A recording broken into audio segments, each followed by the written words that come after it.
मेरा बच्चा स्पोर्ट्स में अच्छा नहीं है, मेरी बेटी ड्राइंग अच्छा नहीं करती है, मेरा बच्चा बहुत इंट्रोवर्ट है, शाय है, किसी से बात नहीं करता है। कितनी बार हम ऐसा हमारे बच्चों के बारे में बोलते हैं, थोड़ी बहुत डिसअपॉइंटमेंट के साथ हमारी आवाज़ में, और हमारे बच्चे सुन रहे हैं। दोस्तों, मैं हूँ रीरी त्रिवेदी, मैं हूँ एक पेरेंटिंग कोच, एक रिग्रेशन थेरेपिस्ट, और आज मैं पॉजिटिव पेरेंटिंग की तीसरी गाइडलाइन के बारे में आपको बताऊंगी, जो है अपने बच्चों को एक्सेप्ट करना है जैसे हैं वैसे। तो ये गाइडलाइन, अगर ये तीसरी गाइडलाइन है, अगर आपने पहली दो गाइडलाइन नहीं देखी है तो वो ज़रूर देखिए।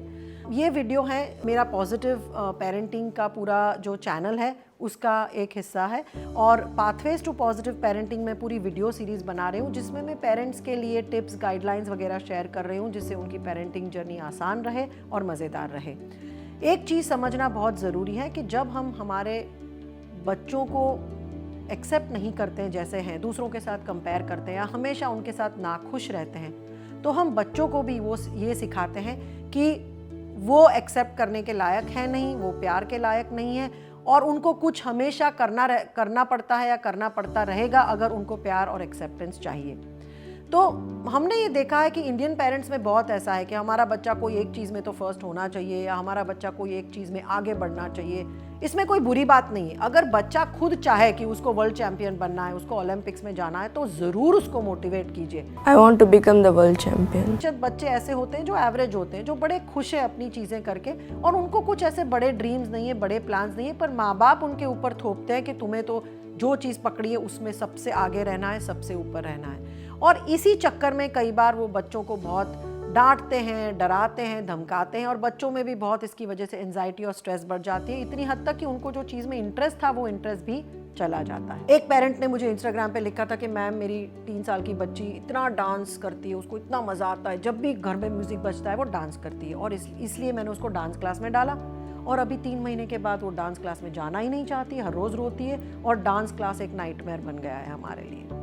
एक और पेरेंट ने ऐसा लिखा था कि मेरा बेटा फुटबॉल बहुत खेलता था, मैंने उसको फुटबॉल क्लास में डाला, और फिर 2 साल बाद उसको भी फुटबॉल से नफरत हो रही है। ऐसा क्यों होता है?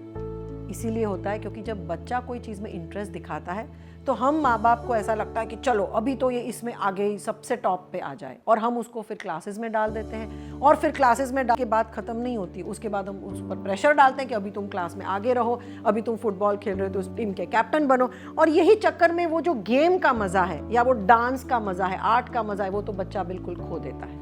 जब बच्चे छोटे होते हैं तो उनका ब्रेन डेवलप हो रहा होता है सबसे ज़्यादा, तो ये समय पे बहुत क्रिएटिव होते हैं, वो बहुत, उनको अलग अलग चीज़ें एक्सप्लोर करनी होती है। तो बच्चों को जो चीज़ ट्राई करनी है उनको ट्राई करने दीजिए, उसमें से मज़ा लेने के लिए ट्राई करने दीजिए, ना कि उसमें एक्सेल होने के लिए।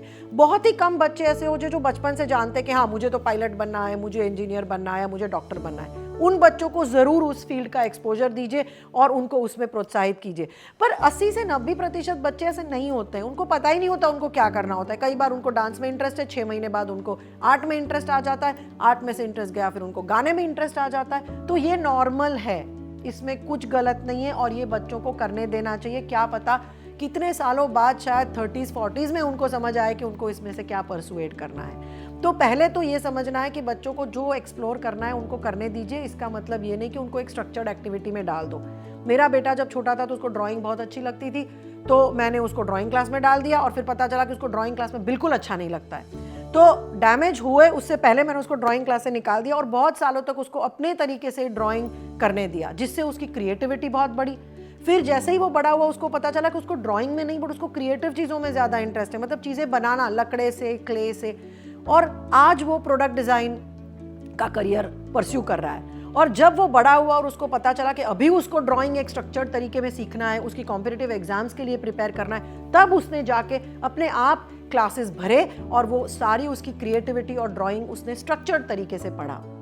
तो इससे हमें ये समझ आता है दोस्तों कि बच्चों को पहले से बचपन से स्ट्रक्चर्ड एक्टिविटी में मत डालिए। वैसे भी वो स्कूल जाते हैं, फिर वो जो चीज़ों में इंटरेस्ट दिखाते हैं, गाने, नाचने में, ड्राइंग करने में, उसमें भी अगर आप स्ट्रक्चर डालोगे तो बच्चे की क्रिएटिविटी, बच्चे का इम्पल्सिवनेस, बच्चे का जो मज़ा है वो चीज़ों में एक्सप्लोर करने का, वो बिल्कुल मर जाता है। दूसरा पॉइंट ये है कि बच्चों को कंपेयर मत कीजिए। हम लोग बहुत बार ऐसा करते हैं कि तुम्हारी कज़िन कितनी अच्छी है, देखो तुम्हारी बहन मैथ्स में कितनी अच्छी है, तुम्हें नहीं आता है, या तुम्हारा भाई स्पोर्ट्स में कितना आगे है, तुम भी कुछ करो, तुम भी कुछ करो। और ये कंपैरिजन से हमें ये लगता है कि इससे बच्चा मोटिवेट होगा कि मैं इससे करके दिखाऊंगा, बट ज़्यादातर बच्चे इससे मोटिवेट नहीं होते, ऊपर से यही मानने लगते हैं कि मैं अच्छा नहीं हूँ, I am not good enough.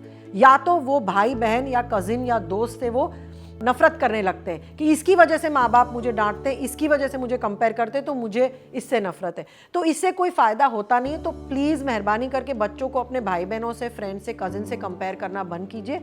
ऊपर से बच्चे को ये फील कराइए कि वो जैसा भी है यूनिक है और उसी यूनिकनेस के साथ उसको आत्मविश्वास बढ़ाना है। अगर आपका बच्चा इंट्रोवर्ट है तो इंट्रोवर्ट होने में कोई प्रॉब्लम नहीं, उसको एक्सट्रोवर्ट बनाने की कोशिश मत कीजिए। वो इंट्रोवर्टेडनेस के साथ भी बच्चा किस तरह से कॉन्फिडेंट हो सकता है उस पर काम कीजिए। अगर आपका बच्चा स्पोर्ट्स में अच्छा नहीं है तो वो शायद वो आर्टिस्टिक है, शायद वो क्रिएटिव है, तो उस चीज़ों में उसको एक्सप्लोर करने दीजिए।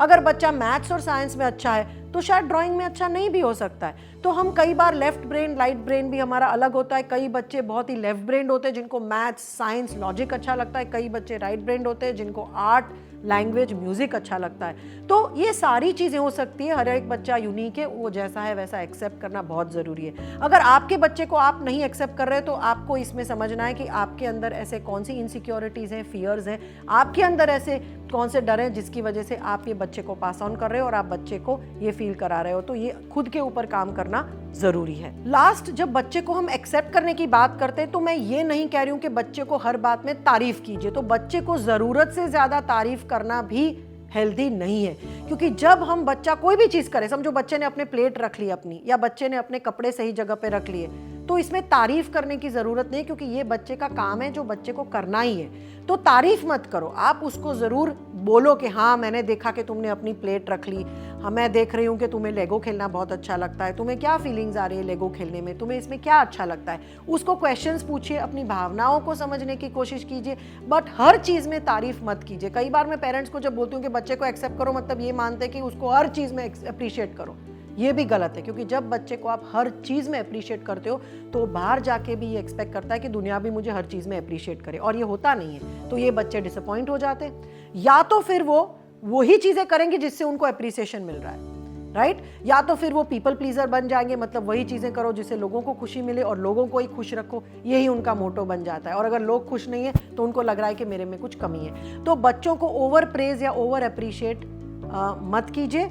इंस्टेड ऑफ दैट बच्चे को अपनी जो स्किल सेट है, अपनी जो स्ट्रेंथ्स है, यूनिकनेस है, उसके बारे में बातचीत कीजिए, वो बच्चे को रीइंफोर्स कीजिए और उसके ऊपर फोकस कीजिए। बच्चे को कोई भी चीज़ में परफेक्शन के लिए पुश मत कीजिए। अगर बच्चा खुद परफेक्शनिस्ट बन रहा है तो ठीक है, बट आपको ये ज़रूरी नहीं कहना है कि बच्चा हर चीज़, जो भी चीज़ वो ट्राई करे उसमें वो परफेक्ट बने, उसमें आगे निकले, क्योंकि उससे बच्चे में बहुत एंजाइटी भी बढ़ती है और वो चीज़ का मज़ा मर जाता है। तो ये सारे जो हैं पॉइंट्स आई होप आपको अच्छे लगे हो। ये तीसरी गाइडलाइन है पॉजिटिव पेरेंटिंग की, कि अपने बच्चे जैसे हैं वैसे एक्सेप्ट कीजिए।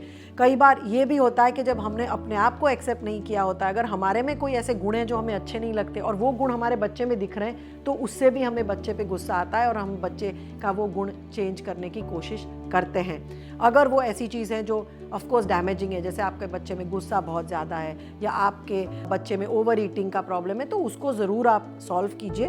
बट बच्चे को जो है उसकी पर्सनालिटी, उसको चेंज करके कुछ और मत करवाइए, वो बहुत ही डैमेजिंग है और वो बच्चे को कभी फ़ायदा नहीं करता है। अगर आपको ये वीडियो अच्छी लगी तो ज़रूर लाइक और सब्सक्राइब कीजिए और इसके बाद वाली गाइडलाइन भी देखिए, क्योंकि मैं ये जो पॉजिटिव पेरेंटिंग की गाइडलाइंस है, हर एक गाइडलाइन की एक वीडियो बना रही हूँ और हर एक गाइडलाइन में मैं टिप्स भी शेयर करूँगी कि किस तरह से वो गाइडलाइन फॉलो करनी है। तो कमेंट्स में ज़रूर लिखिए अगर आपको ये वीडियो पसंद आया हो।